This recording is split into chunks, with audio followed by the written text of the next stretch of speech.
इम्मे नाज़िल ऐ कुरान बख्शिश जो मिरियो सामान। इम्मे नाज़िल ऐ कुरान बख्शिश जो मिरियो सामान। रब जी नेमत आए रमज़ान, रब जी नेमत आए रमज़ान, रब जी नेमत आए रमज़ान। एक हसीन जिंदगी की तरफ और आगाज कीजिए नए लाइफ स्टाइल का। अल जदीद रेजिडेंसी, अल जदीद गोल्फ क्लब रेजिडेंसी, अल जदीद टावर्स और अल जदीद ग्रीन्स की कामयाबी के बाद अल जदीद बिल्डर्स एंड डेवलपर्स और गल्फ बिल्डर्स एंड डेवलपर्स का मुश्तरका प्रोजेक्ट अल जदीद गल्फ हिल्स कराची मलीर के पुरफजा माहौल में कराची इंटरनेशनल एयरपोर्ट से चंद मिनट्स की ड्राइव पर मेमन गोड की प्राइम लोकेशन पर residential and commercial plots. Al Jadeed and Gulf hills में जिंदगी भर की तमाम सहूलियात, जिसमें swimming pool, 3 kilometre cycling track, 3 kilometre walking and jogging track, खूबसूरत पार्क्स, सुपरमार्केट, मस्जिद, kids play area, community lawn. Al Jadeed and Gulf Hills Malir cantonment से मुकम्मल तौर पर मंजूर शुदा, 100% secure investment, qualified dealers. Site पर तामीराती काम तेज रफ्तारी से जारी है। अल जदीद एंड गल्फ हिल्स। इम्मे नाज़िल ऐ कुरान बख्शिश जो मिरियो सामान। इम्मे नाज़िल ऐ कुरान बख्शिश जो मिरियो सामान। रब जी नेमत आए रमज़ान, रब जी नेमत आए रमज़ान, रब जी नेमत आए रमज़ान। औज़ुबिल्लाहि मिनश्शैतानिर्रजीम, बिस्मिल्लाहिर्रहमानिर्रहीम। अल्लाहुम्मा सल्लि अला सय्यिदिना व मौलाना मुहम्मद मादिनिल जूदि वल करम अलैहि व सहबिही व बारिक वसल्लम। अस्सलामु अलैकुम व रहमतुल्लाहि व बरकातुहू। या मोहम्मद अनी सबाला खाना प्रोग्राम आए नारी रब जी नेमत है रमज़ान सीज़न 3। नाज़रीन, रमज़ान जो महीनो अहिड़ो महीनो आहे कि जिन में ताजिरे के भी खपे कि थोरो सो एहसास करी कि इन वक्त जो हालत है लोग फ्रूट जो बाइकआउट की तरफ वञी रहिया आहिनि। दीगर उमूर वैसे फ्रूट त ख़ैर दूर जी ॻाल्हि थी वई, बाइकआउट त दूर जी ॻाल्हि थी, अफोर्ड ही नथा करे सघनि। बाइकआउट ना भी करे सघो तो महंगाई एतिरी थी वई आहे कि वैसे अफोर्ड नथा करे सघो। तो बहरहाल थोड़ी सी नज़र करम करो, अगर ताजिर हज़रात नाड़ी रहे तो थोड़ा सा अगर नाड़ी गिने कि सिर्फ फ्रूट ना हर मामले के अंदर है। दुनिया भर में लो अगर विना तो अगर क्रिसमस जो मौक़ो अचे तो स्पेशल सेल लॻाईंदा, डिस्काउंट सेल न पंहिंजे त 10%, 20%, 30% वधी वेंदा, 50% पा वधाए ॾींदो, 30% पा माइनस करे ॾींदा, 20% स्पेशल पाण प्रॉफिट मिली वेंदो। तो ये बड़ी चीज़ों अहिड़ी आहिनि पाण खे इन वक्त इन मुल्क के पंहिंजी ज़रूरत है, इन लोग के पंहिंजी ज़रूरत है। कमाल लगे इंशाअल्लाह ताला मुल्क इंशाअल्लाह स्टेबल थी, पाकिस्तान के की नहीं थी वारो, लेकिन इंगरो अहिड़ो टाइम अची वियो है कि इनमें थोड़ो सो पाण खे स्पेशल तवज्जो करनी खपनी ने इंशाअल्लाह पर तवज्जो करने। हर मारू ही ना तो चए यार वो तो कड़ी रही पा पोते आपके ना जे सिर्फ सिंगल पर्सन खुले के जो माशरो बने तो अकड़े फ़र्ज से बने तो अकड़ो फ़र्ज सही थियो तो माशरो सही थियो। अच्छा हाणे डिसाइड करी वञो कि मूंखे सही थियो इंशाअल्लाह ताला पूरो माशरो सही थियो। पूरे माशरे जे हर माण्हू जे आई खे फ़िक्र नहीं कि पोते जी फ़िक्र करो, आई करो डिलीवर करी रहियो। अच्छा अज ये बदे तमहीद खुले बंदू मुझे साथ जो शख्सियत मौजूद है ना, इन्हें साथ थोड़ी वजह से गुफ्तगू करूँ तो आज मैं तो खामोश बैठूंगा, आपने ही बोलना है। तो उर्दू में गाल बोल थी नहीं, मेमनी तो बहुत है सारे तरीके से समझना, लेकिन मेमन कम्युनिटी से नहीं ताल्लुक है। ये in general secretary in all Karachi restaurant association, vice chairman in general sale tax committee Karachi chamber, builder in owner in पेजा point जा, इनके अलावा रहनुमा पाकिस्तान पीपल्स पार्टी। तो इन हवाले से तो पास शायद आंजे भी कोई सवाल तो उन लिखी दीजा, तो इन्हें से पूछना है कि घनी शिकायत हुई असा पाकिस्तान पीपल्स पार्टी से। तो खैर हर जमात से इन, लेकिन जैसे रहनुमा सामने है तो बच्ची तब पीपल्स पार्टी हवाले से भी गाल थी दी। तो पाणो तक पूरा गाल थी थी। पाँच साथ मौजूद इन फैज़ान रावत साहब। अस्सलाम वालेकुम। वालेकुम अस्सलाम। बड़ी खुशी है कि पाकिस्तान पीपल्स पार्टी का एक हाई लेवल का बंदा हमारे साथ बैठा हुआ है, तो कुछ दिल के फफूले भी आपके सामने रखेंगे इंशाअल्लाह ताला। और इसके साथ हमारे साथ मौजूद है मोहसिन कादरी साहब। माशाल्लाह कई प्रोग्राम आप इनको देख चुके हैं और हमेशा हमसे मोहब्बत करते हैं, हमारी दावत पे फ़ौरन तशरीफ़ ले आते हैं। एक कलाम चूँकि रमज़ान का महीना है और इफ्तार ट्रांसमिशन सीज़न 3 है, एक कलाम शामिल करते हैं और इसके बाद इंशाअल्लाह ताला रावत साहब हैं और मेमन टीवी का स्टूडियो है, और फिर मैं और आप सुनेंगे कि वो क्या बोल रहे हैं। जी एक मैं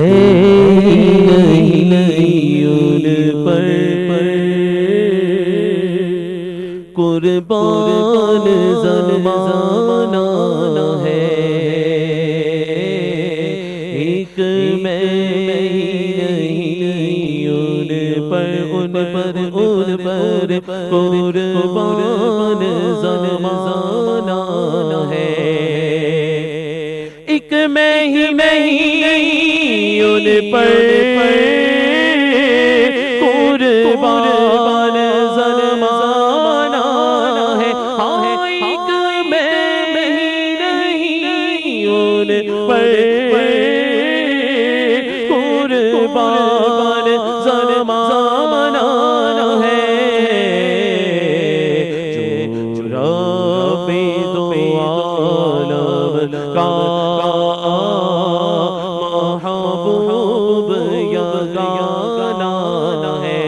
जो रब्बे दो आलम का महबूब यगाना है। और कल पुल से हमें जिसने खुद पार लगाना है। हाँ कल पुल से हमें जिसने खुद पार लगाना है। ज़हरा का वो बाबा है, हसनैन का नाना है।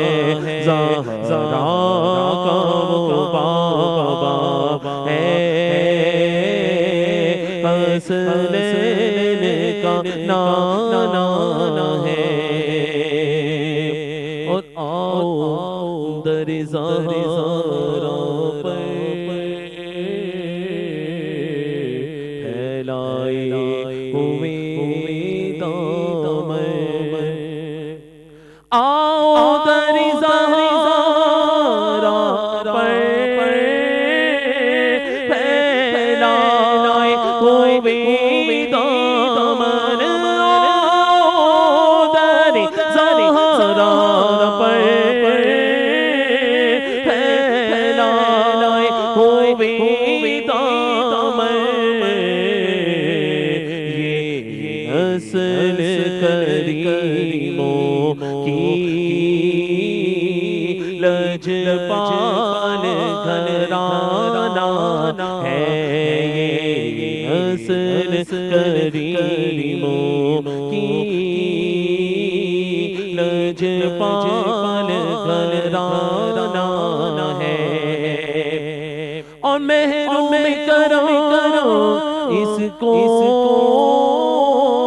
रखिए ना सारी माशे। जैसा है नसीरा रखे साइल तो तुम्हारा है। जैसा है नसीरा रखे साइल तो तुम्हारा है। अल्लाह मज़ीद फज़ील। बहुत खूबसूरत अंदाज से आपने पेश किया, कलाम बहुत खूबसूरत और पेश भी आपने बहुत ज़बरदस्त तरीके से किया। अल्लाह आपको सलामत रखे। फैज़ान भाई, अगर मैं देखता हूँ कि vice chairman general sale tax committee Karachi chamber, ये पीसफुल अप्रोच है, बिल्डर भी तकरीबन पीसफुल अप्रोच है। फिर आप जाते हैं honour pizza point, peaceful approach है। लेकिन जब मैं देखता हूँ कि general secretary all Karachi restaurant association, तो ये फिर एग्रेसिव अप्रोच आती है।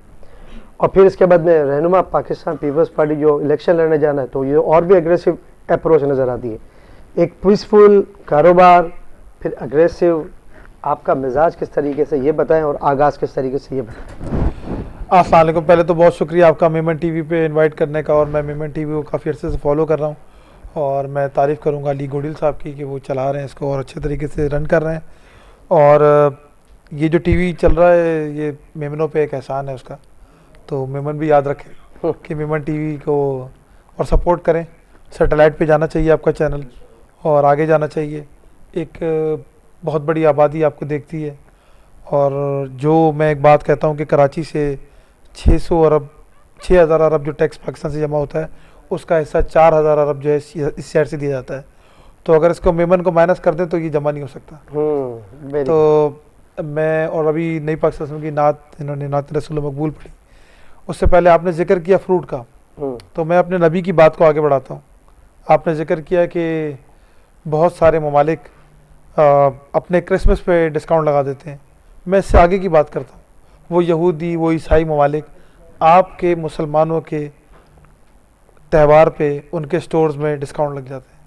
वो पूरा साल कमाते हैं और आपके त्यौहार पे और अपने त्योहारों पे वो अपने पास से आपको दे रहे होते हैं। और हमारा मुसलमान क्या कर रहा है, उस नबी की उम्मत क्या कर रही है? उस नबी की उम्मत ज़ख़ीरा अंदोज़ी में लगी हुई है। ये जो फल फ्रूट माफिया है, ये 1 महीने पहले से कोल्ड स्टोरेज के अंदर ज़ख़ीरा अंदोज़ी के लिए लग जाता है। इससे बड़े बड़े माफियाज इन्वॉल्व हैं। यहाँ पर आपको जो काम कर रहे हैं वहाँ से लेके और यहाँ तक मुनाफाखोरी, नई पाक सल्लल्लाहु अलैहि वसल्लम ने फरमाया कि ज़ख़ीरा अंदोज़ हम में से नहीं है और मुनाफा जो खोरी कर रहा है वो भी हम में से नहीं, पूरा साल। सर यहाँ पे थोड़ा सा मैं आपको इंटरप्ट करूँगा। असल मेरा भी एक थोड़ा सा इख्तलाफ है, इस सारी बात से थोड़ा सा इख्तलाफ है।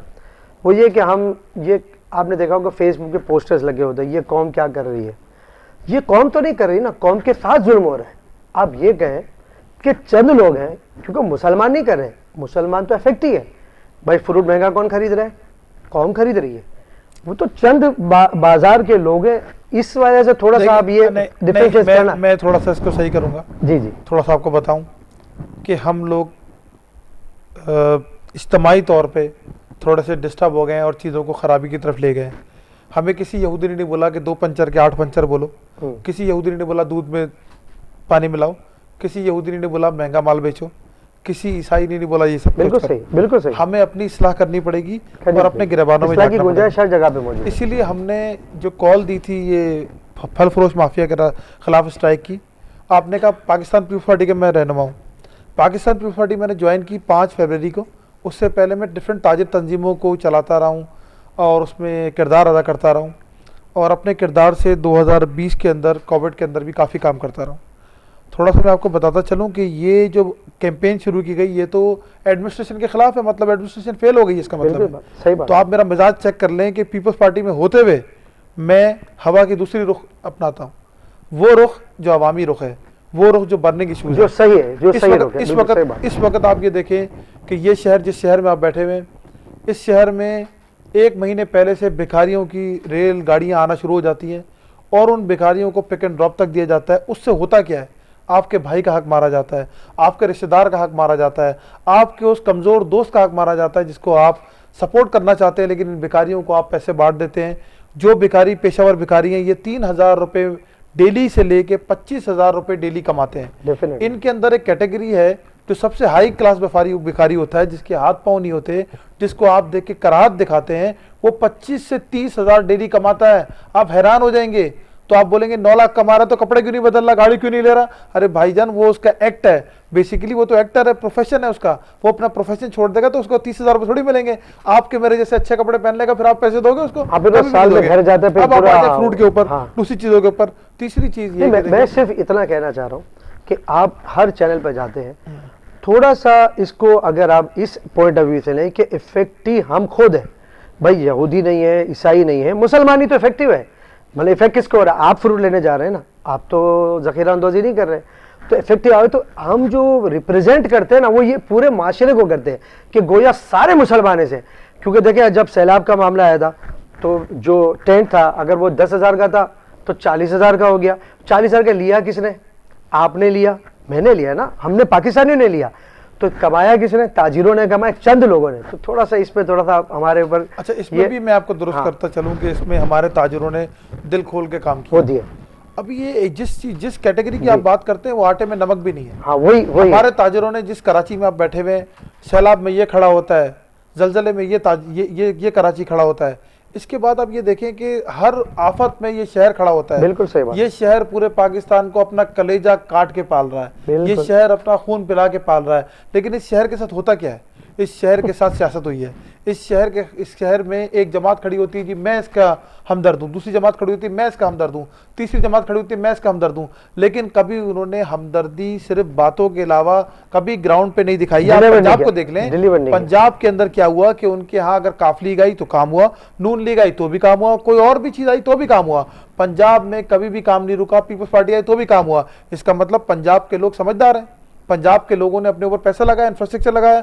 लाहौर, मेरा जो लाहौर, जिसमें मैं अपने लाहौर की बात करता हूँ, मेरा शहर है, मेरा पाकिस्तान का शहर है, मेरे वहाँ पर लोग रहते हैं, मेरे दोस्त अहबाब रहते हैं।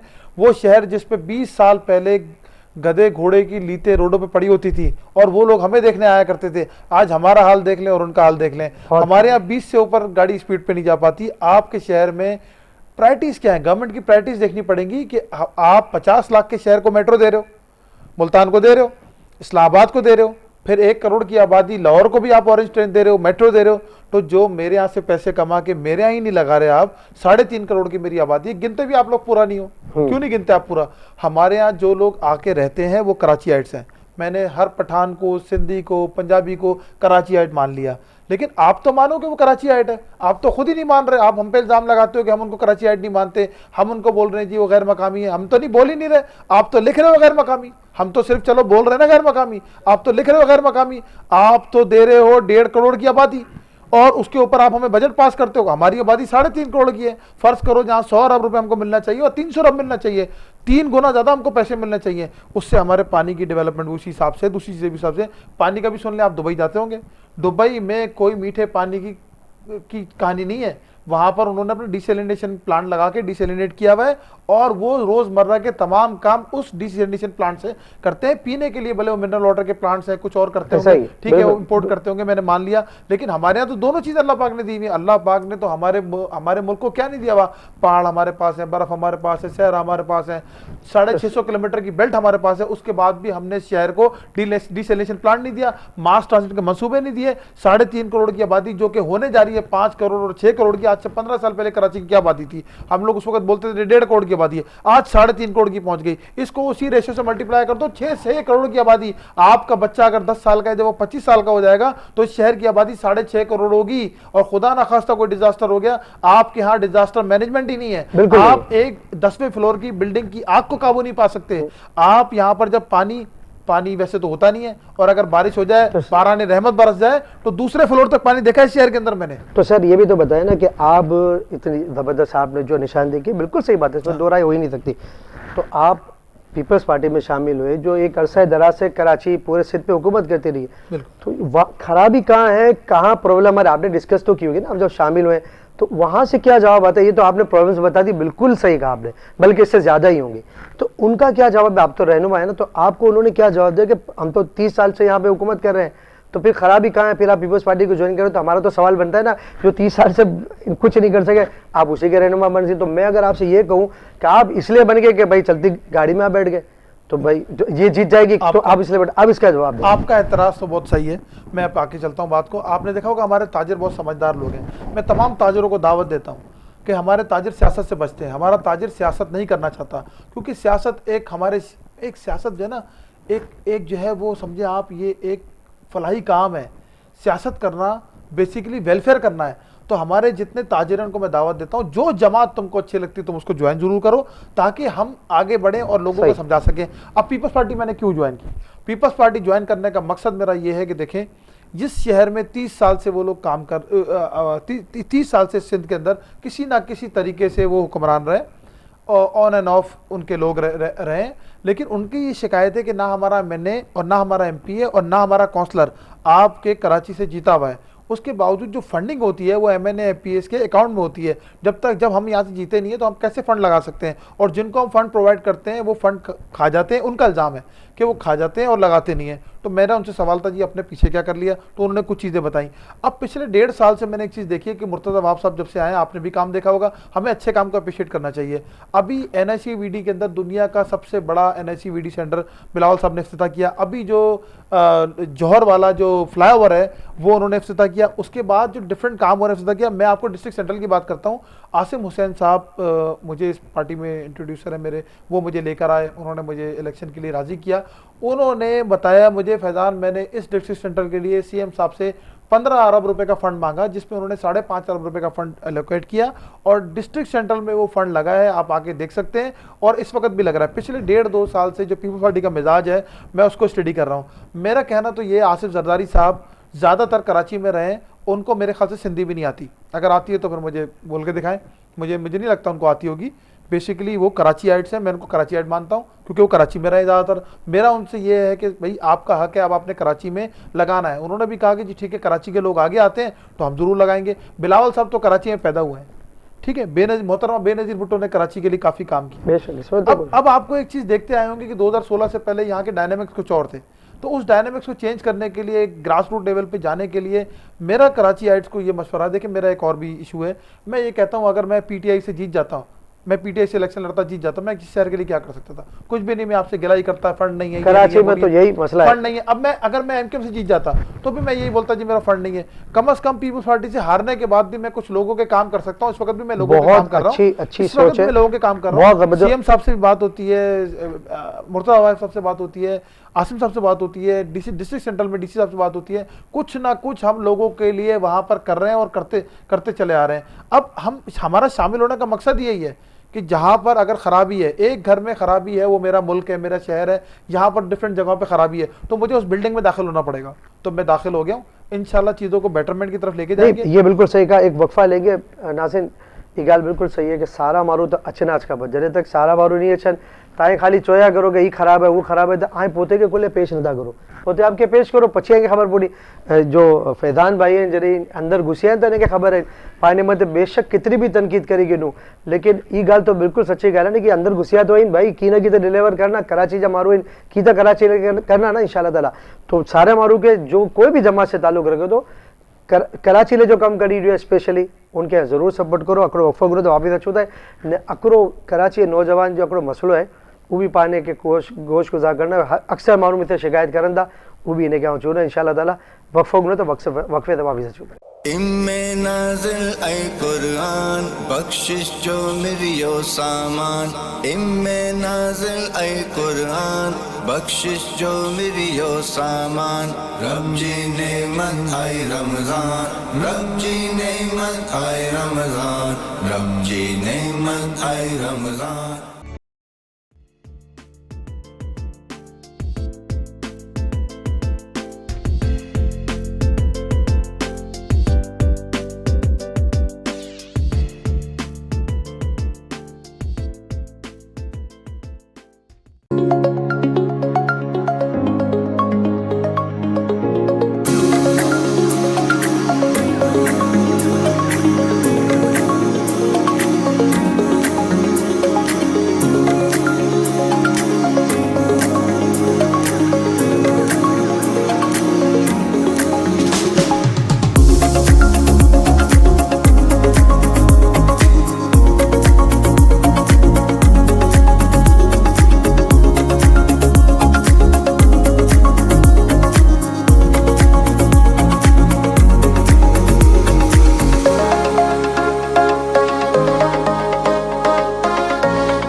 Jain builders and Tara group आप पेश करते हैं शानदार रिहायशी commercial project Afroz mobile mall and residency, Korangi number 4 की इंतहाई बेशकीमत लोकेशन पर 3, 4 और 5 कमरों के लग्जरी अपार्टमेंट्स और शानदार मोबाइल मॉल, बेहतरीन डिजाइनिंग और planning, reception lobby, high speed lifts, 2 floor parking के लिए मखसूस, चिल्ड्रन प्ले एरिया, जिम्नेजियम, मस्जिद, full proof security, stand by generator, जदीद तर्ज का मोबाइल मॉल, 4 अतराफ से एंट्रेंस, एस्केलेटर्स, कुशादा राहदारियां, बाथरूम्स और एट्रियम, रिहाइश और कारोबार। बुकिंग और तफसीलात के लिए दी रियल डिजिटल मार्केटिंग 021-350-66661। होलसेल बाजार की दुनिया में एक जदीद इनकलाब, बीटीके होलसेल बाजार। कराची में होलसेल कारोबार का सबसे नायाब और दिलचस्प मौका बीटीके होलसेल बाजार ग्राउंड प्लस 2 स्टोरी पर मुश्तमिल है, जो बहरिया टाउन कराची के पॉश प्रीसेंट 4 में 24 प्लाटों पर मुश्तमिल है। अपने आला मयार बेहतरीन साजो सामान के साथ कराची और मुल्क भर के लिए बीटीके होलसेल बाजार। बीटीके होलसेल बाजार में हम आपकी जरूरियात को समझते हुए 24 घंटे सिक्योरिटी, हाई ड्यूटी लिफ्ट, कुशादा कॉरिडोर, क्वालिटी मेंटेनेंस और 24 घंटे बिजली की फरहमी को यकीनी बनाया गया है ताकि आपका कारोबार आसानी से चलता रहे। पार्किंग के लिए वसी जगह, लॉजिस्टिक के लिए एक अलग कुशादा लूप रोड जहां ट्रक और हैवी गाड़ियां बासानी मुंतकिल हो सकती हैं। बीटीके होलसेल बाजार तमाम करीबी और अहम मकामात जैसे मिडवे कमर्शियल ए और B, head office, hospital, Jama Masjid और मेन गेट जहां मुनज्जम गुंजान आबादी आपके कारोबार के लिए मुंतजिर। बीटीके होलसेल बाजार में अभी अपनी दुकान बुक करवा कर ब्लू एनर्जी का हिस्सा बने। बीटीके होलसेल बाजार, project by California real estate and builders. इम्मे नाज़िल ऐ कुरान बख्शिश जो मिरियो सामान। इम्मे नाज़िल ऐ कुरान बख्शिश जो मिरियो सामान। रब जी नेमत आए रमजान, रब जी नेमत आए रमजान, रब जी नेमत आए रमजान। वेलकम बैक नाज़रीन, प्रोग्राम है नारियो रब जी नेमत रमज़ान सीज़न 3। पाँच साथ मौजूद हैं फैज़ान रावत, मोहसिन कादरी साहब। फैज़ान भाई तरफ फैज़ान भाई, दीगर बातें तो होती रहेंगी। एक मेरे दिल का दर्द है और लोगों की शिकायतें भी हैं। एक मलीर से बंदा चलता है, उसकी टावर पे जॉब है, ठीक है, 15,000 20,000 आप भी समझ सकते थे नहीं। तो ये जगह जगह पे एक तो डकैतियाँ हो रही है, वो तो अलग मैटर है। एक नाके लगे होते हैं सफ़ेद लिबास में।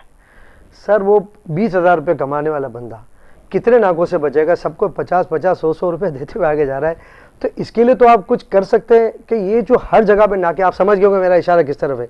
सर इसकी तरफ तो आपको देखना पड़ेगा। 15 से 20,000 मलीर से चला या खारदर से मरीर की तरफ जाएगा, 10 जगह पे नाके लगे होते हैं और 50 रुपये 100 रुपये। आप मुझे बताएंगे इन हालात में जो बंदा 20,000 रुपये का, वो कैसे लाइसेंस की फीस देगा? ये कैसे कागजात की? आप खुद समझते हैं इमरजेंसी नाफिज है ना, हम तो जा रहे हैं डिफ़ॉल्ट की तरफ, ये पता नहीं हो चुके हैं।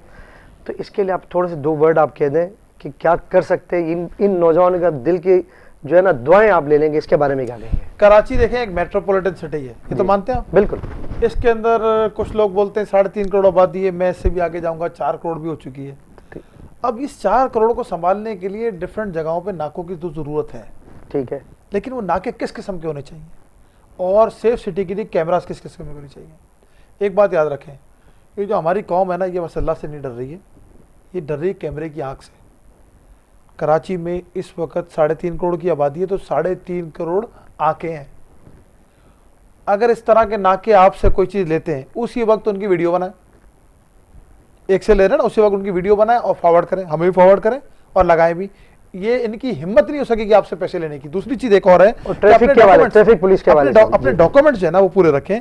मेरी नौजवानों से दरख्वास्त है, थोड़ा सा टाइम लगता है बेटा, जाके लाइसेंस पूरे रखो, गाड़ी के कागजात भी पूरे रखो और उसमें डुप्लीकेट कॉपी रखो, तमाम चीज़ों की कलर्ड कॉपी बना लो, अटेस्टेड करा लो, वेरीफाई करा लो किसी अफसर से, और वो अपने पास रखो। हेलमेट पूरा रखो, आपकी सेफ्टी के लिए हेलमेट है। इसके बावजूद अगर कोई रोके, कानून पूरे होने के बाद, तो उसी वक्त उसकी वीडियो बनाओ, लाइव वीडियो बना दो, क्योंकि आपसे मोबाइल छीन सकता है, आपको पकड़ सकता है, आपको बंद कर सकता है। उसी वक्त फेसबुक लाइव पे जाओ और उसकी बना दो वीडियो, उसी वक्त उसकी वीडियो बनाओ और पब्लिक खुद ही उनको एहतिसाब कर लेगी। इस वक्त कराची के लोगों को बाहर निकलना पड़ेगा।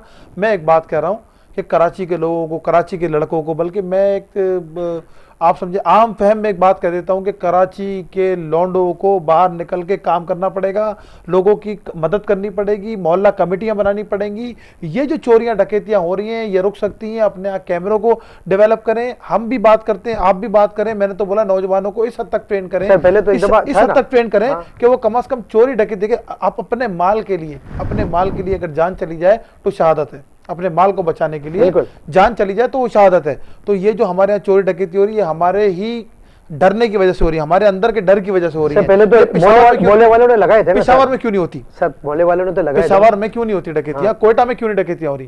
क्योंकि उनको पता है कि हर घर में असला है, हर दुकान में असला है, और वहां पर लोग इससे देखें, असला मेरे नबी की सुन्नत है, हमारे इस्लाम में इसको सुन्नत को दर्जा दिया गया है। तो आप लाइसेंस वेपन अपने पास कैरी जरूर करें। कौन से लोग? जो दुकान वाले हैं बेचारे, जो कारोबार करने वाले हैं, आए दिन लूट मार हो रही है। साथ में एजेंसीज को भी सपोर्ट हासिल कर देगा। एजेंसीज में सिर्फ बुरे लोग नहीं है, अच्छे लोग भी हैं। अब जब तक ये पॉइंट आउट नहीं होगा, आपने बोला 50-100 रुपए, अब 50-100 रुपए की जब तक वीडियो नहीं आएगी ना, 10-12 लोगों की वीडियो आ गई ना, 10-12 लोगों के आगे ना वीडियो, आप यकीन करें कि ये लेना बंद कर देंगे। सर एक सजेशन भी तो सुन लें सर, एक सजेशन है अगर ये मुमकिन है।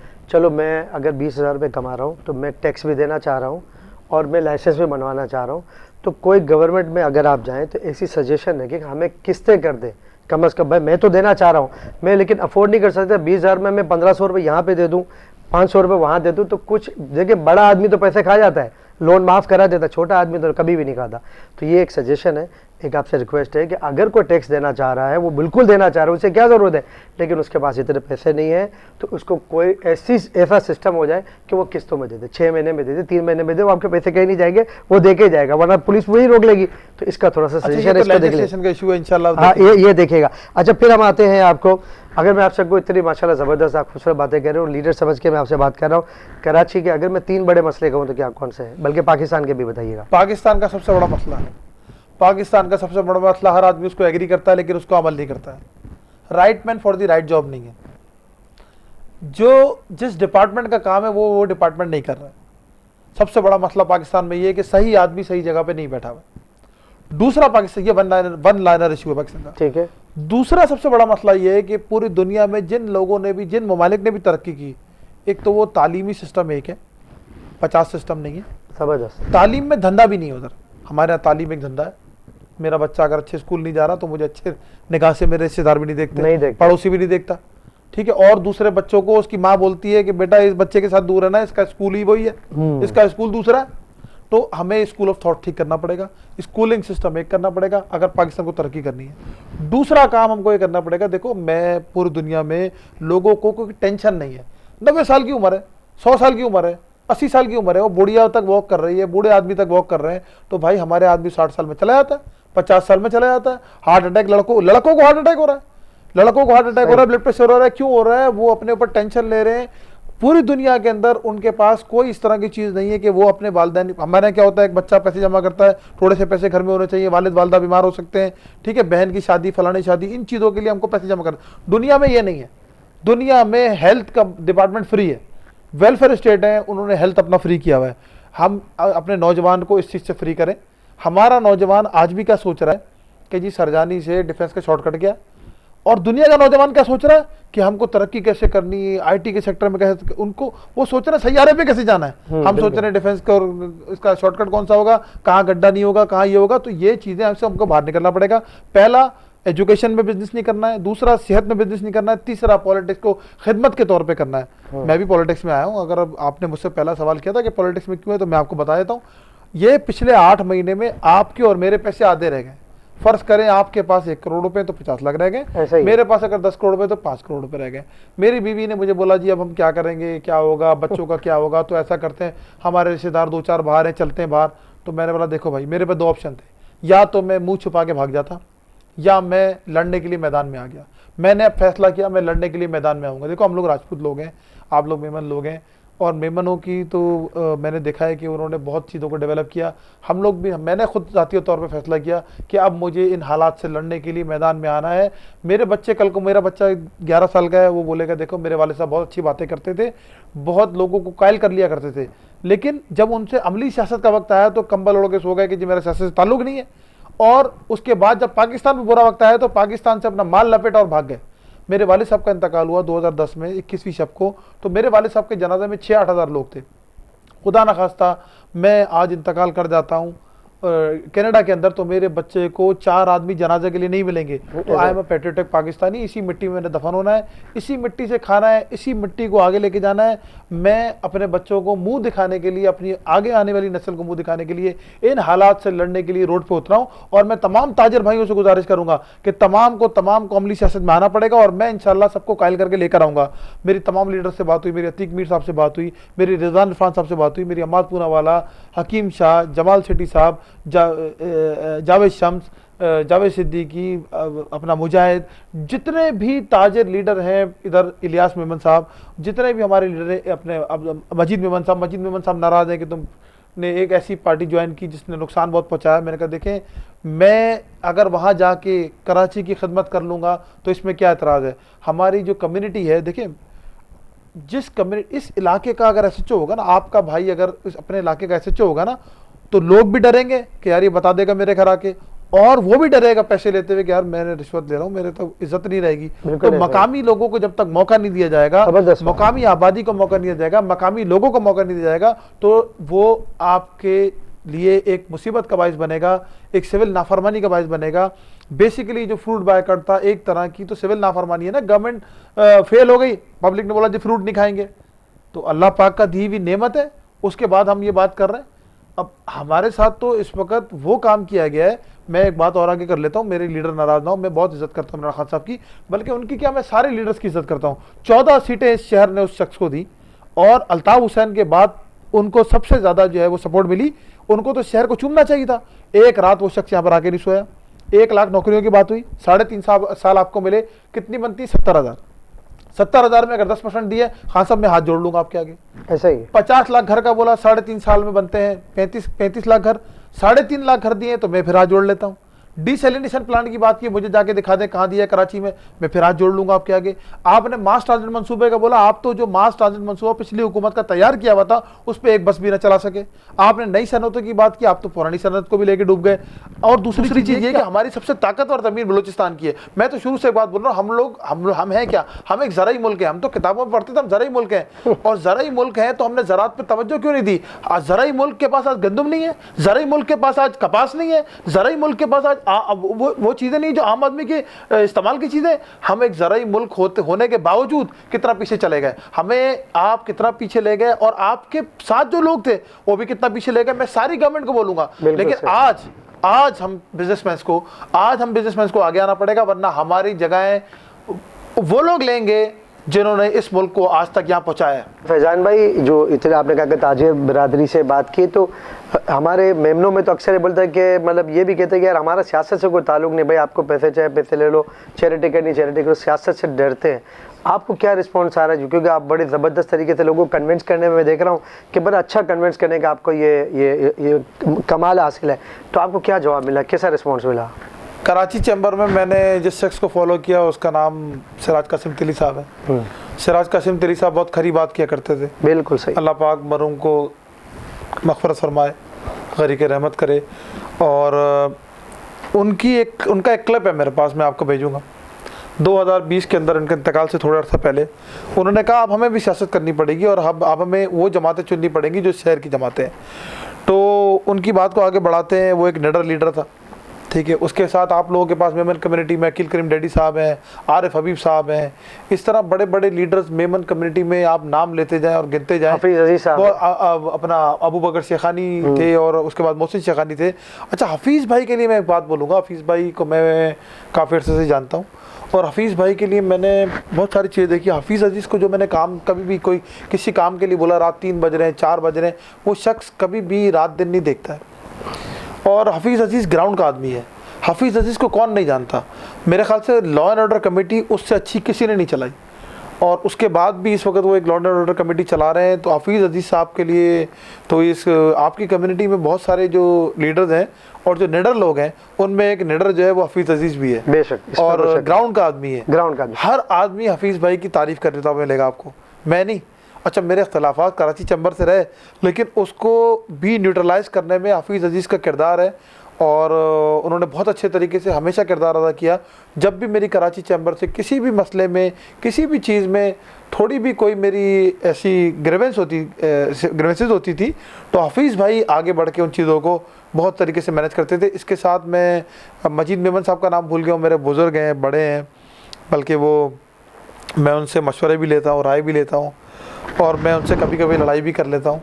उनकी मोहब्बत है कि वो मुझे इजाज़त देते हैं कि मैं कभी कभी उनके लिए मैं बोलता हूँ मजीद भाई ऐसा नहीं ऐसा, तो बड़ा मुझे कोऑपरेट करते हैं। अब ये है कि मेमनों को देखिए, मेमन सियासत से दूर भागता है, मेमनों को सियासत में आना पड़ेगा, मेमनों को ब्यूरोक्रेसी में भी जाना पड़ेगा। हमारा मेमन नौकरी नहीं करता है, हमारे मेमन को CSS करके नौकरियां करनी पड़ेंगी। जितना मेमन लड़का है उसको देखें, चार घर में अगर मेमन लड़के हैं तो एक लड़के को आप CSS कराएं, 3 को कारोबार कराएं, ताकि वो मुल्क की मईशत को अच्छे तरीके से संभाल सके।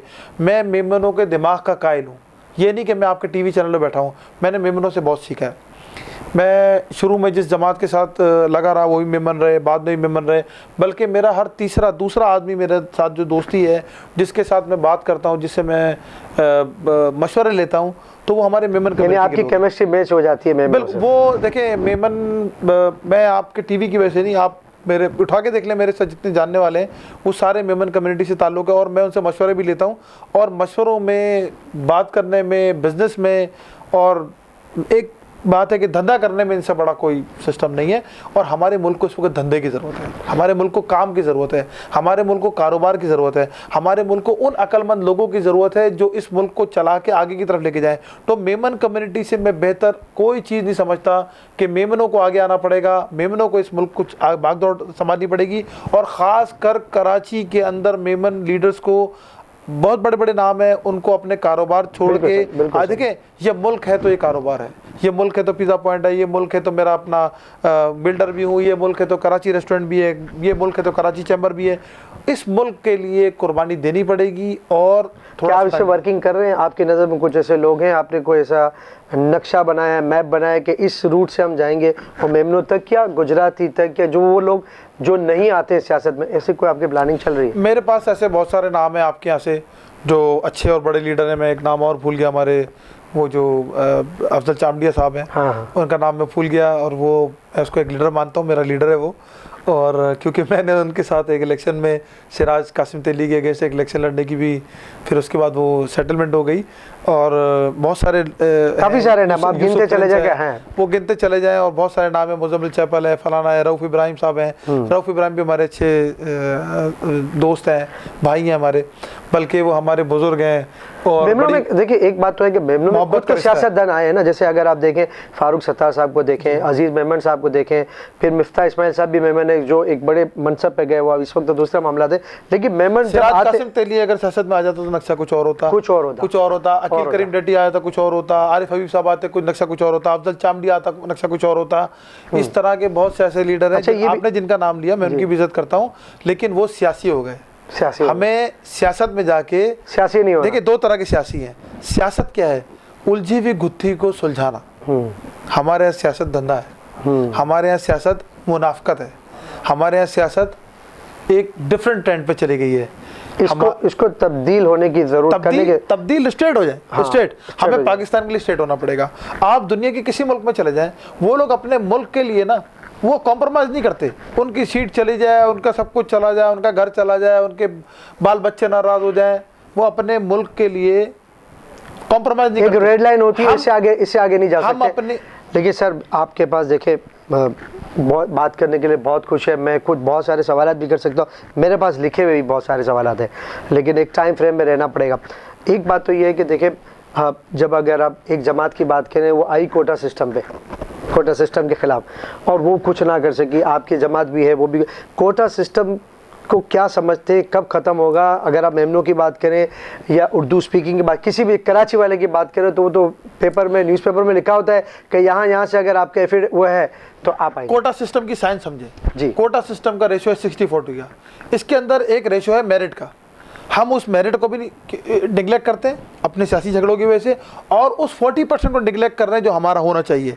उस सियासी झगड़े में हमें नुकसान ये होता है कि 60% तो हमारा जाता ही जाता है कराची का, और 40% भी हमारे पास वो कोटा चला जाता है जिसके हम हकदार हैं। उधर भी वो लोग आके बैठ जाते हैं जो इसके काबिल नहीं है या लायक नहीं है या उनका मेरिट नहीं बनता। वो क्यों आगे बढ़ जाते हैं? क्योंकि हमारी सियासी जमातें सिर्फ सियासत करती हैं, डिवाइड एंड रूल कर रही हैं, डिवाइड एंड रूल करती हैं। इसका आप सिंपल वर्ड में मेरे जो नाजरीन देख रहे हैं, जो सादा से लोग हैं, उनके लिए आप आसान से बस, यहाँ का अगर कोई ऐसा है कि जो अच्छी क्वालिफिकेशन है, अगर वो दाखिला करना चाहता है तो वो क्या करे, किससे रब्ता करें? आप इसका कोई हल बताएं हमें क्या पीपल्स पार्टी से, चूँकि आपका ताल्लुक है बड़े हाई लेवल पे, माशाल्लाह आप इलेक्शन भी कंडक्ट करने के लिए जा रहे हैं, हैं, तो ज़ाहिर बात है छोटे लेवल पे तो आप नहीं, तो आपको क्या नज़र आता है? आपने भी ये बातें तो की होंगी जब हमसे कर रहे हैं, तो उनसे भी की होगी, क्या जवाब आता है, हल क्या है इसका? बेसिकली इस शहर में जो लोग रह रहे हैं उनके साथ नाइंसाफ़ी ये है कि जहर बहुत घोला गया है। उस जमातों में जाके इस शहर के लोगों के लिए जहर घोला गया होगा, हो सकता है, और दूसरी तरफ भी जहर घोला गया है, तो वो जो जहर अपना असर करेगा और करता है, उस जहर को माइनस करने के लिए हमारे जैसे लोगों को आगे आना पड़ेगा। इस शहर में मैं ये बोल रहा हूँ कि इस शहर में मुकामी आदमी को इलेक्शन में खड़ा होना पड़ेगा और इलेक्शन लड़ना पड़ेगा, भले वो किसी भी जमात से लड़े, लेकिन इलेक्शन में कंटेस्ट करना पड़ेगा। जब कोई भी जमात आएगी, आप मुझे एक बात बताएं, अगर मेरा ताल्लुक उस डिस्ट्रिक्ट सेंट्रल से है तो मैं डिस्ट्रिक्ट सेंट्रल की बात करूँगा या इस्लामाबाद की बात करूँगा? ऐसा ही उसूलन। और दूसरी चीज़ है कि लोग भी मुझे देख रहे हैं कि मैं क्या बात कर रहा हूँ, तो हमारे जब लोग आके बैठेंगे तो अपने इलाके की बात करेंगे, अपने लोगों की बात करेंगे और अपना कोटा जाने नहीं देंगे। जब मैं एक जगह बैठा हुआ हूँगा तो मैं अपना हक नहीं जाने दूंगा। मैं जब इस सीट पे बैठा हुआ ही नहीं हूँ तो मेरा हक तो कोई भी खाएगा। फ़र्ज़ करें यहाँ पर 6 आप चाय के कप रख देते हैं और यहाँ पर बैठे भी 4 आदमी हैं, तो यकीनन उन 4 में से ही वो 2 उठा के कब ले जाएंगे, क्योंकि मैंने तो बायकाट किया, मैं तो आया ही नहीं आपके साथ बैठने के लिए, मैं तो कराची से आपका खड़ा हुआ ही नहीं हूँ। जब मैं बैठा हूँगा तो मैं अपना कप पीने दूंगा किसी को? मैं अपना हिस्सा किसी को लेने दूंगा? मैं कभी भी नहीं लेने दूंगा। ये एक, और सामने वाला भी हमारे सामने कप रख रहा होगा, क्योंकि उसको पता है कि यार ये भी मेहमान है, ये भी हमारी जमात से है, इसके भी लोग हैं, इसकी भी चीज़ें हैं, ये भी कराची एड्स को सपोर्ट करने के लिए आया। तो Memon community, Urdu speaking community, Karachi की कम्युनिटी, कच्छी, जितने भी कराची के शहरी हैं, उनसे मेरी दरख्वास्त है तालीम हासिल करें, उसी जगह पे वापस चले जाएं जहाँ हम 30 साल पहले खड़े थे। ये शहर मशहूर था तालीम के लिए, यह शहर मशहूर था तरबियत के लिए। हमारे बच्चों को हम जायदादें नहीं देते थे, हम हमारे बच्चों को तरबियतें देते थे, हमारे बच्चों को तालीम देते थे, और वो तालीम आगे पेनिट्रेट होती थी। और उसी जगह पे हमको जाना पड़ेगा। हमारे लोग हर डिपार्टमेंट में होते थे, उर्दू स्पीकिंग, कराची का आदमी, मेमन कम्युनिटी, तमाम डिपार्टमेंट में हिस्सेदार होती थी, और वो पाकिस्तान उस वक्त ठीक चल रहा था। उसके बाद जब हमने इन चीज़ों से हट के दूसरी चीज़ें करनी शुरू की तो हमारे पाकिस्तान को भी नुकसान हुआ, हमारे कराची को भी नुकसान हुआ, हमारे कॉज को भी नुकसान हुआ। उस कॉज को दोबारा से कवर अप करने के लिए हमें पढ़ना पड़ेगा, तालीम हासिल करनी पड़ेगी। आपको मैं कहावत बताऊँ कि एक बहुत बड़े लीडर ने अपने मुल्क में बोला कि मुझे पढ़ी लिखी माएँ दो, मैं तुम्हें तरक्की याफ्ता मुल्क देता हूँ। वाह! तो हम पढ़ी लिखी माएँ दें, पढ़े लिखे बच्चे दें, तरक्की तो हमारे पीछे पाँव धो के आएगी। एक और बात आपको बताता चलूँ, हमारा एक पड़ोसी मुल्क है, वो 113 अरब डॉलर की IT एक्सपोर्ट्स कर रहा है, और हम क्या कर रहे हैं? हमारी कामयाबी का मेयार ये है, माजरत के साथ मेरे तमाम लोगों से माजरत है, मैं हाथ जोड़ के बोल रहा हूँ, कोई इसको गलत उसमें मत लेके जाए। हमारी कामयाबी का मेयार ये है कि हमारे आदमी की वाघा बॉर्डर पे टांग ज़्यादा उठती है। ये कामयाबी का मेयार है हमारा, ये तो नहीं होना चाहिए। हम 113 अरब डॉलर कर रहे हैं वो एक्सपोर्ट, हमारी एक्सपोर्ट अगर उसका 10वां हिस्सा भी हम हासिल कर लें तो हमारे मुल्क का मसला हल हो सकता है। 109 अरब डॉलर की ऑयल की एक्सपोर्ट है सऊदीया की, और वो मुल्क तरक्की कर रहा है, ठीक है। और इंडिया की IT एक्सपोर्ट 113 अरब डॉलर है, उनके पास तेल नहीं निकल रहा, उन्होंने IT सेक्टर को तेल बना दिया। इसी तरह हमारे जो ज़खायर थे, 1997 में मैंने मैट्रिक किया, उसमें लिखा था 500 साल के गैस के ज़खायर हैं, तो ये तो उनको गैस नहीं दे रहे जिनका से गैस निकलती है। तो इस पर काम होना चाहिए था, गैस निकलनी चाहिए थी, चीज़ें होनी चाहिए थी, डेवलपमेंट होनी चाहिए थी, वो नहीं हो सकी। मेरी वाइफ ने मुझे बोला जी गैस नहीं आ रही, तो मैंने बोला ऐसा करो माशरती उलूम की किताब से निकाल लो। मेरी माशरती उलूम की किताब में लिखा है 500 साल की। तो हमने काम नहीं किया, हमने ज़राअत पे काम नहीं किया। आप मुल्क की तरक्की की बात करते हैं ना, मैं तो सीधा आपको फॉर्मूला देता हूँ। आप सिर्फ 24 करोड़ आपके पास आदमी है, 24 करोड़ में से सिर्फ 30-35 लाख ईमानदारी से जो मुल्क जो आदमी मांग रहा है स्किल डेवलपमेंट काउंसिल के थ्रू आप बाहर भेज दो। आज भी हम चौड़े होते हैं कि हमारे 30 लाख आदमी बाहर है और 2.5 अरब डॉलर रेमिटेंस आता है, तो 30-35 लाख और भेज देते हैं। पूरे मुल्क में जगह है, पूरे मुल्क में, लेकिन थ्रू स्किल डेवलपमेंट काउंसिल हम क्या कर रहे हैं? नाई की जगह कसाई, कसाई की जगह डॉक्टर, डॉक्टर की जगह इंजीनियर, इंजीनियर की जगह स्पोर्ट्समैन। जो जिस मुल्क से मांगा जा रहा है आप वो उस मुल्क को दे दें, रेमिटेंस खुद चल के आपके पास आएगा। दूसरी चीज ये कि आप ज़राअत को स्ट्रॉन्ग करें। बलूचिस्तान की जो ज़मीन है वो सारी पड़ी हुई है, आप उसके ऊपर खुदाल मार के खेती करें। आप क्यों नहीं करते? आप वहाँ पर डैम बनाएं, पानी का, अब तो पानी का मसला भी हल हो गया, क्लाइमेट चेंज की वजह से बलूचिस्तान में बारिशें हो रही हैं। आप ऐसी जगह देख के वहाँ डैम बना के बलूचिस्तान की ज़मीन को काबिल काश बना दें। आप चना उगा सकते थे भाई, जब सैलाब आया है। अच्छा, बिल्कुल सही, सैलाब आया है उसके बाद पानी को चने का बीज नहीं डाला। मैं एक वक्फा लूँगा जी। वक्फे के बाद देखिए मैं आपको एक बात बता दूँ कि एक सवाल तल्ख ज़रूर है। आपने बहुत अच्छी बातें की और इसमें तो दो राय हो ही नहीं सकती। तो ये कैसे मुमकिन है कि आपको तो समझ में आ रहा है, हमारे लीडरों को समझ नहीं आती, खराबी आपको बतानी होगी। एक वक्फा लेते हैं, क्योंकि आपको समझ में आ गया चना भी लगना चाहिए, चावल भी लगना चाहिए, ज़मीन भी अच्छी है, डैम भी बनना चाहिए। देखें एक बड़ी जमात के जो लीडर है वो यही निशानदेही करते हुए हुकूमत में आ गए, ये होना चाहिए, ये होना चाहिए। और आपको मैं सलाम पेश करता हूँ कि इतनी ज़रूरत के साथ आप ये बात कर रहे हैं, लेकिन आप रहनुमा हैं तो मैं आपको रहनुमा के हवाले से सवाल करूँगा। सारी निशानदेही बजा है, लेकिन अब इसका हल क्या है, हल की तरफ मैं आपसे लेना चाहूँगा। वक्फा लेते हैं और थोड़ा सा आपसे समझेंगे कि आखिर जब आप समझते हैं तो सारे लीडर क्यों नहीं समझ रहे हैं, ये समझना चाहता हूँ मैं। एक वक्फा लेते हैं, वक्फे के बाद दोबारा आते हैं और फिर हमारे फैज़ान रावत साहब मौजूद हैं, इनसे मालूम करेंगे कि इन जो हल करो आखिर निशानदेही तो माशाल्लाह ने उम्मीद है कि जरिए इक़्तिदार में अचना तो ये बेहतर कम करना। इन्हें वाले से बोल रहा है इन्हें सिंगल मारू बदे की करी भी नहीं तो सीखे इले इन्हें मत कोई इल्ज़ाम भी नहीं कि आई गालियों करो तो कुल्ले नता करो। ये तो अकड़ी रोशनी जी किरण नहीं तो किरण है सूरज ने, तो सूरज बनने करे बदे टीम के अचनो अपनो ई बदे, लेकिन पास थोड़ा सा हल भी समझने की कोशिश करना है। वक्फो की जरूरत है, वक्फे बाद हल जी तरफ ने पची थोड़ा सा बस सॉफ्ट गाल करना है। मक्कतुल मुकर्रमा ने मदीनतुल मुनव्वरा जी ये भी बहुत ज़रूरी है को लेके जो है इफ्तार जी ट्रांसमिशन है दाएँ चुना गया रही तो बदे एरी गाली थी डी तो थोड़ा सा वाइन जी तरफ नकड़ो वक्फो तो वक्फे बाद वापस छूता है। इम्मे नाज़िल ऐ कुरान बख्शिश जो मिरियो सामान। इम्मे नाज़िल ऐ कुरान बख्शिश जो मिरियो सामान। रब जी नेमत आई रमज़ान, रब जी नेमत आई रमज़ान, रब जी नेमत आई रमज़ान। एक हसीन जिंदगी की तरफ और आगाज कीजिए नए लाइफ स्टाइल का। अल जदीद रेजिडेंसी, अल जदीद गोल्फ क्लब रेजिडेंसी, अल जदीद टावर्स और अल जदीद ग्रीन्स की कामयाबी के बाद अल जदीद बिल्डर्स एंड डेवलपर्स और गल्फ बिल्डर्स एंड डेवलपर्स का मुश्तरका प्रोजेक्ट अल जदीद गल्फ हिल्स कराची मलीर के पुरफजा माहौल में कराची इंटरनेशनल एयरपोर्ट से चंद मिनट्स की ड्राइव पर मेमन गोड की प्राइम लोकेशन पर residential and commercial plots. Al Jadeed and Gulf hills में जिंदगी भर की तमाम सहूलियात, जिसमें swimming pool, 3 kilometre cycling track, 3 kilometre walking and jogging track, खूबसूरत पार्क्स, सुपरमार्केट, मस्जिद, kids play area, community lawn. Al Jadeed and Gulf Hills Malir cantonment से मुकम्मल तौर पर मंजूर शुदा 100% secure investment, qualified dealers. Site पर तामीराती काम तेज रफ्तारी से जारी है। अल जदीद एंड गल्फ हिल्स। इम्मे नाज़िल ऐ कुरान बख्शिश जो मिरियो सामान। इम्मे नाज़िल ऐ कुरान बख्शिश जो मिरियो सामान। रब जी नेमत आई रमज़ान, रब जी नेमत आई रमज़ान, रब जी नेमत आई रमज़ान। वेलकम बैक नाज़रीन, प्रोग्राम है नारियो रब जी नेमत है रमज़ान। पाए साथ मौजूद हैं फैज़ान रावत ने मोहसिन कादरी।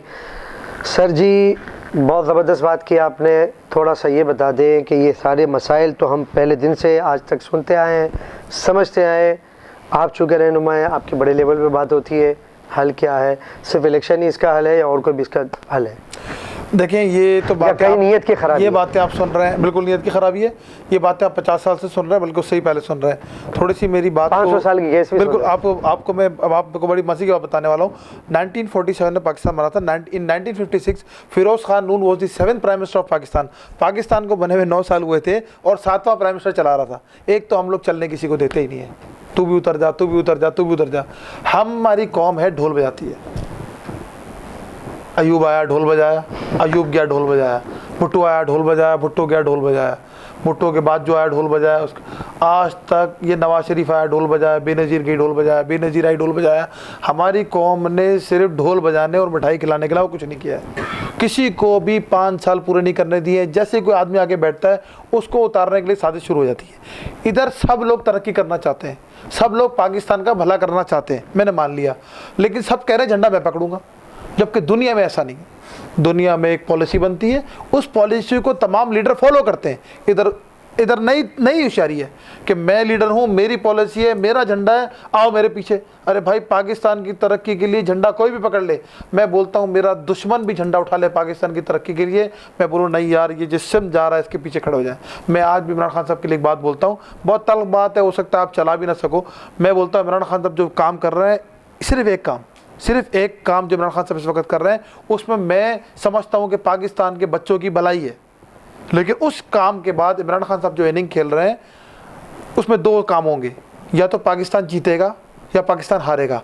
दोनों सूरतों में खान साहब आउट हो जाएंगे। बात को मेरी समझेगा। वो क्रिकेट खेल रहे हैं इस वक्त, वो विनिंग मतलब इनिंग खेल रहे हैं अपनी, और पाकिस्तान को एक विनिंग पोजीशन की तरफ लेके जाने के चक्कर में, लेकिन उनका वो आउट हो जाएंगे, क्योंकि बेसिकली वो जो है, मैं ये नहीं समझता कि उनके जो इर्द गिर्द लोग हैं, उन्होंने उनको जो घेरा हुआ है, वो उसको पॉलिसी मेकिंग पे लेके नहीं जाते, और कराची में भी और जगहों पे भी। लेकिन इस वक्त जो वो काम कर रहे हैं, उसके मैं कुछ चीज़ों के उसके हक़ में हूँ। इसी तरह भुट्टो साहब एक बहुत बड़े लीडर थे, आज तक उनका नाम है।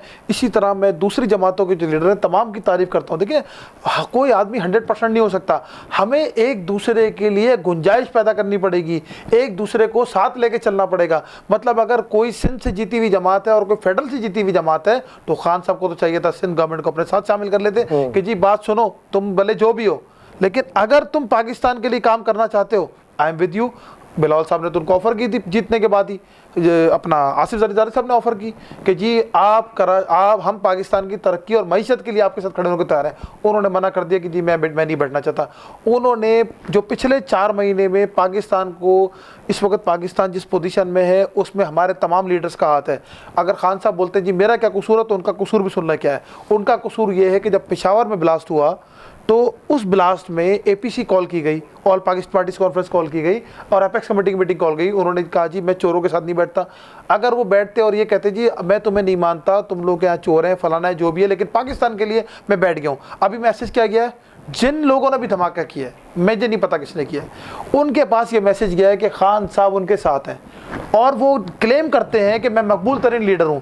अब वो जो पार्टी जिसने भी धमाका किया, वो सोच रही होगी मेरा मकबूल तरीन लीडर इस चीज़ के हक में कि धमाके हों। ये तो नहीं होना चाहिए। बिल्कुल नीयत होनी चाहिए, और आपने बहुत अच्छी बात की कि नीयत दुरुस्त कर लें और सब मिल के चले। आपका झंडा कोई भी उठाए, कामयाबी होनी चाहिए। ठीक है, पाकिस्तान सबसे पहले सोचना चाहिए कि भाई पाकिस्तान की तरक्की का है, वहाँ पर हमें एक साथ चलना है। कुछ लो और कुछ दो की बुनियाद पर अगर आप में कुछ चीज़ अच्छी है ना, एक और पॉलिसी है। देखें, सदर को रास्ते 3 जाते हैं, ठीक है, फर्ज कर लें एक पार्टी बोल रही है हम इस सदर के रास्ते में जा रहे हैं, दूसरी पार्टी फौरन आके बोलती है नहीं रुको, उसको वापस लाती है उस पॉइंट पे, और दूसरे रास्ते, सबका रास्ता सदर ही है। अब वो टाइम वेस्ट कर रहे हैं। उसको जो सदर जो रास्ता चुना गया है, उस रास्ते से वापस लाती है वो पार्टी, अपने रास्ते पे चलाती है। अभी वो थोड़ा सा आगे जाती है तो तीसरी पार्टी आती है, उसको पकड़ के वापस अपनी जगह पे लाती है।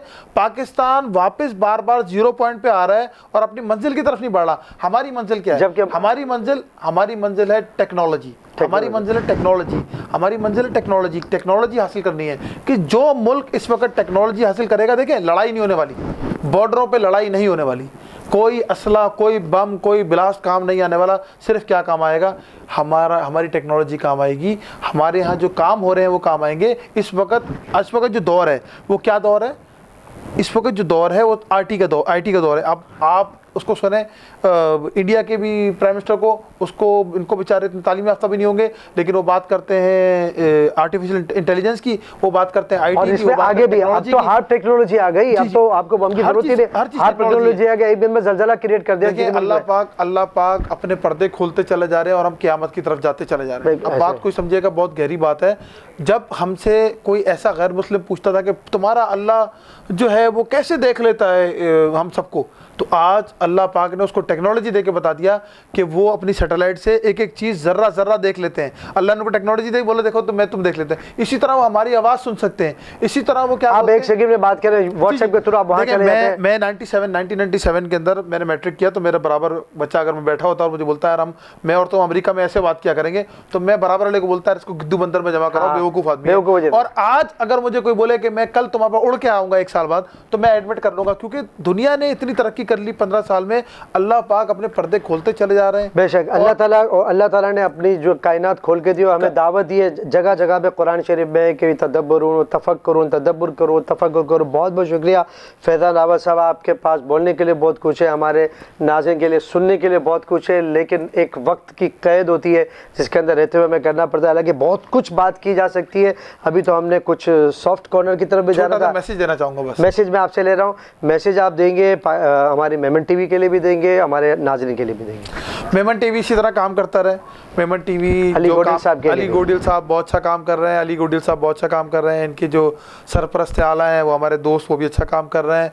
मैं मेमनों से कहूँगा कि भाई ये तुम पे एहसान कर रहा है, आओ इसको सैटेलाइट चैनल बना के दो, इसको डेवलप करो, इसको फंड भी दो, इसको काम भी करो, अपने पास काम भी कराओ, इसको एडवर्टाइजमेंट भी दो, चीज़ें भी दो, ताकि इसको डेवलप कर सके और ऐसा प्लेटफॉर्म पैदा करे कि वो कराची के लिए काम आ सके। तो मेमन टीवी के लिए इसकी बहुत काविशें हैं, मैं देखता रहता हूँ और अल्लाह पाक इसको आगे लेके जाएंगे।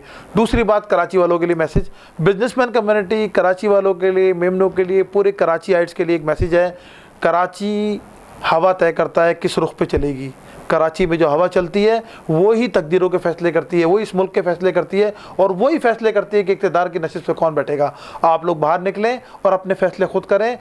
आप अंदाज़ा लगा लें, आप 50 साल की पूरी तारीख उठा के देख लें, कराची ने जिसका भी साथ दिया है उसने वो जाके इक़्तिदार में बैठा है। कराची वालों को सेल्फिश होना पड़ेगा, कराची वालों को कश्मीर की तरह, बलूचिस्तान की तरह और गिलगित बल्तिस्तान की तरह होना पड़ेगा। जिसकी गवर्नमेंट आए उसके साथ शामिल हो जाए और अपने शहर के लिए काम करें। अब इस शहर में काम होना चाहिए। अगर अब इस शहर में काम नहीं होगा तो ये शहर के साथ बहुत ज़्यादा नाइंसाफ़ी हो जाएगी। अब ये शहर बर्दाश्त की हिम्मत नहीं रखता है, ये शहर बर्दाश्त की अपनी काबिलियत नहीं रखता है। जो इसने जुल्म सहने थे वो सह चुका, अब इसको मरहम की ज़रूरत है, अब इसको पट्टियों की ज़रूरत है। आप, ये कराची शहर सबका बड़ा भाई है। आज इस बड़े भाई को तमाम छोटे भाई जितने इस वक्त पाकिस्तान में हैं उन सब से मदद की ज़रूरत है। तमाम शहरों से, लाहौर भी, इस्लामाबाद भी, पिंडी भी, ये जितने भी शहर हैं आज तक ये शहर उनकी मदद करता रहा है। आइए हमारे शहर की मदद करें, हमारी टूटी हुई सड़कें हमें सही करके दें, हमें पानी के निज़ाम ठीक करके दें। हमें टैंकर से पानी मिल जाता है लेकिन हमारी लाइनों में पानी नहीं आता। हमारे यहाँ और भी बहुत सारे मसाइल हैं। हमारे यहाँ जी मास ट्रांजिट के बहुत सारे इशूज़ हैं जो दिए जा सकते हैं। आप हमारी मदद करें। कराची शहर कभी किसी को नहीं भूलता, थोड़ी सी मदद करें। ये शहर आपको 4000 अरब जमा करके देता है। मैं गारंटी लेता हूँ ये अगले 5 साल में आपको 8000 अरब रुपए जमा करके देगा। आप थोड़े से हमें रियर टीयर करके दें, हमारे शहर की डेवलपमेंट कर दें, हमारे शहर का इंफ्रास्ट्रक्चर ठीक कर दें, हमारे शहर के लोगों को नौकरी दे दें, हमारे शहर के लोगों को आगे लेकर आएँ, हम पे एतबार करें। और कराची आपके साथ है। ये वो शहर है जिसने हर लीडर दिया है। मेरे पास बोलने को बहुत कुछ है, मैं बहुत कुछ बोल सकता हूँ लेकिन टाइम हो। बिल्कुल सही फैज़ान रावत साहब, बहुत शुक्रिया। नाज़रीन, आज अगर जो प्रोग्राम जो सम अप कर रहे हैं 1 पॉइंट एजेंडा है, अगर उन्हें जी गाल से जो आऊँ समझी सके 1 पॉइंट एजेंडा है। पाकिस्तान, कराची पाकिस्तान, ये वो चीज़ें जो एक्चुअली अकड़ी है 1 पॉइंट एजेंडा है। ई जिन्हें जो गुफ्तगू, ई जिन्हें जो दर्द हो अज आए सोची रहा होना कि इफ्तार टाइम में हिकिड़ो सियासत की गाल करी न लिया। बेसिकली सियासत की गाल ने बेसिकली गाल है कि पंहिंजे हुकूक की गाल है, हुकूकुल इबाद की गाल है।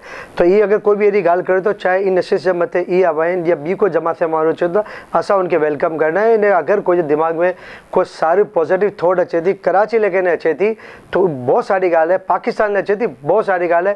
तो इन एजेंडे जे मथे असां बिल्कुलु एग्री करूँ था। थी सके तो कि घणी ॻाल्हि से असांखे इख़्तिलाफ़ भी हुए, थी सके तो असां इन से एग्री भी करना हो। तो ये चीज़ूं साथ साथ हलन थियूं। असांजो मीडियम हाज़िर हो तो असां कोई भी महिमान अचे तो इनके सामने वेराइटी तो कैमरो हिन सामने हो तो इन सां ॻाल्हि ॿोल करूँ था, नहीं पुत जी पॉजिटिव थॉट पाए तक बुझाइनि था। तो सिर्फ आइन लोगों से रिक्वेस्ट है कि इन जी ॻाल्हि नज़रअंदाज ना करो कि सियासी मारो नहीं, सियासी मारो नहीं। जो पॉजिटिव ॻाल्हि करी रहे हैं, जो पंहिंजी फेवर जी ॻाल्हि करी रहे हैं उनखे गिनी न, बाक़ी बेशक दरगुजर करी जो।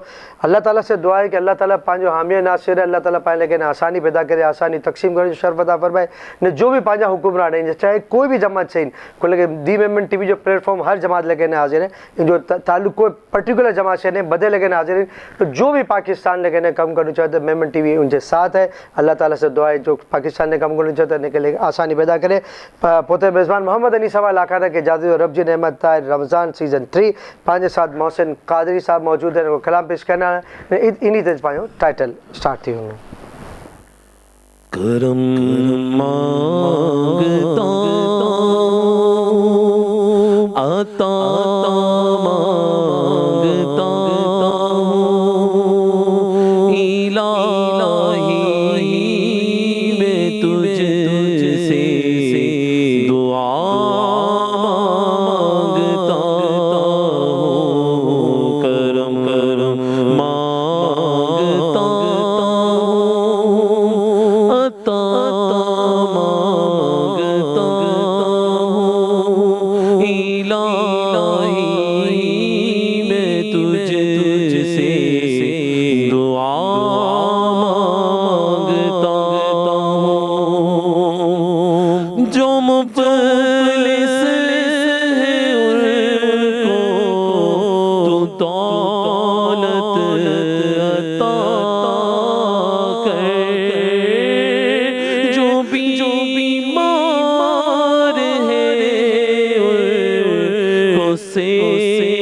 अता